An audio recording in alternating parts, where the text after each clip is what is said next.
Hello guys, magandang hapon, magandang araw. Alam mo, galing ako sa labas. Magbibili sana ako ng gamot guys. Pero bumili ako ng gamot. Yung pagkabili ko ng gamot guys, may babae na buntis. Magkatabi kami kasi nag-aabang ako nung sasakyan pa uwi na. Tapos yung babae, hindi ko alam kung siya pupunta. Basta bigla ko na lang siyang nalingunan. Parang hindi din niya alam na yung legs niya may mga dugo na. Buntis siya.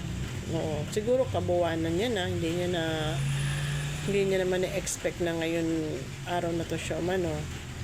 Yun na nga, tumikit short.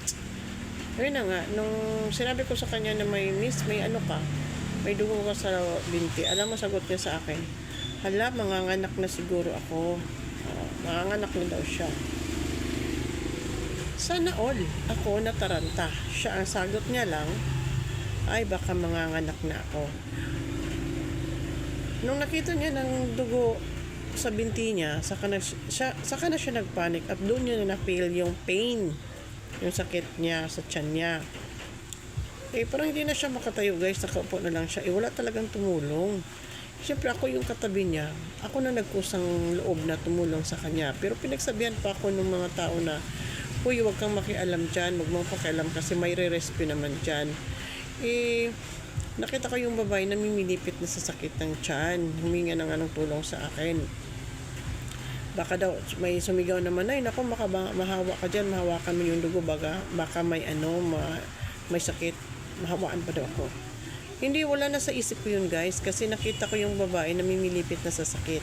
Mamaya makaanak pa siya doon sa tabing kalsada, kaya siyempre wala na may ibang tutulong sa akin siya kumapit, humingi ng tulong, dinala ko siya sa ospital. Oo, nideliver ko siya doon sa ospital naman. Oo, nideliver ko na siya doon. Tapos yun nga, ang sabi ng guard, sino yung guardian? Sabi ko, hindi po ako ang guardian doon. Ano lang siya, yung tinulungan ko lang siya. Nung paalis na sana ako, sinabi nung ma'am, saan yung gamit ng bata? Kasi wala siyang mga damit. Kailangan niya ng mga alcohol, itong mga ganyan. Sabi ko, ay sorry. Wala siyang gamit dahil hindi ko naman kakilala. Siyempre naman, to the risk ko na naman ako. Alangan ang babayaan ko siya. Binilan ko siya ng mga alcohol, yung mga diaper, at saka yung pang-isahang suotan lang ng bata.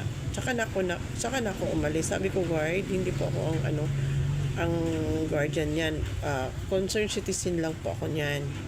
Ito naman kasi ang advice ko rin yung mga buntis, alam nyo naman na kabuwanan nyo na huwag kayong umalis na walang kasama. Importante po yun na may kasama kayo. Dahil pag wala naman kayong sasakyan, syempre pag sasakay kayo sa sasakyan, nahihirapan kayo. At isa pa po, yung mga senior po. Huwag nyo pong papaalisin ang mga senior ninyo kung hindi na nila kaya. May senior naman na 60 na kayang-kaya pa nila yun.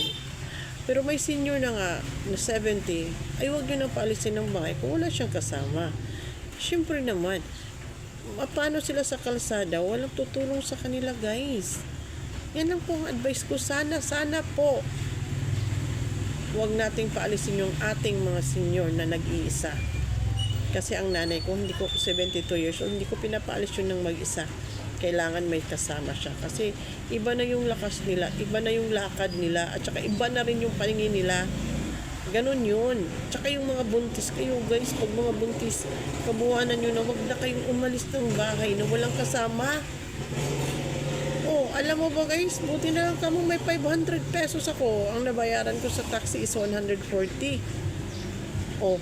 Yung tira pinambili ko pa ng damit ng bata. Munti ka na akong hindi makauwi kasi yung natitira ng pamasahe ko, yung pera ko, 20 pesos.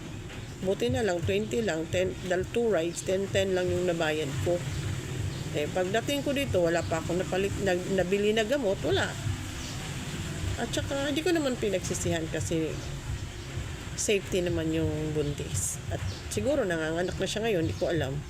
Sana lang nasa mabuting kalagayan siya. And that's all for today, guys. Thank you. Bye. Thank you for watching.